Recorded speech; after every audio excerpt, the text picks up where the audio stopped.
Generative AI has completely changed the game.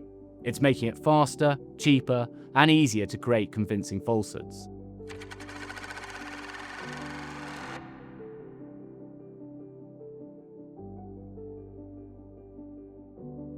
I'm often asked, how has the reputation landscape changed in recent years?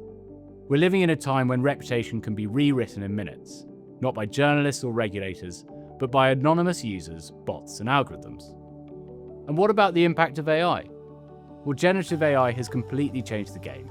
It's making it faster, cheaper, and easier to create convincing falsehoods. This ranges from fake news sites to deepfake videos, and we're even seeing manipulated documents. The issue is, once they're live, they move at speed. What is more, they all look entirely real and incredibly convincing, which means it can be extremely difficult for people and databases to determine the truth. Are these falsehoods deliberate or accidental? So this is where disinformation and malinformation come in. Disinformation is content that's deliberately false. Malinformation, on the other hand, is fact but shared out of context or weaponized to cause damage. We're seeing both being used more often and more effectively to target our clients, be it private individuals, executives, families, or businesses. What impact does this disinformation and malinformation have?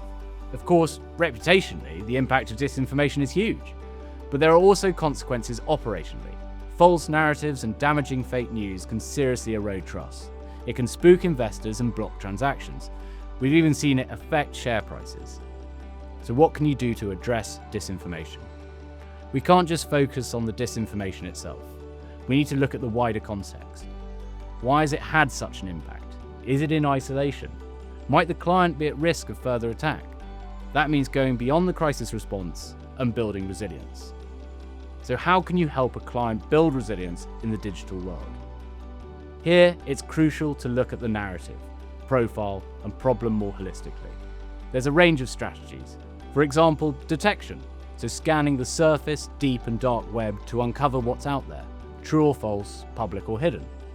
And then dispute, challenge falsehoods and malicious framings fast and forcefully, often through legal strategies. Building resilience is about protecting your reputation against threats like disinformation, but it's also about taking a more proactive stance and building advocates who can defend you against these types of attacks in the future. It is not only to weather future storms, but to position yourself or your business in the best way possible when it comes to opportunities. Take control of your narrative, or someone else will. You need to tell your own story on your terms.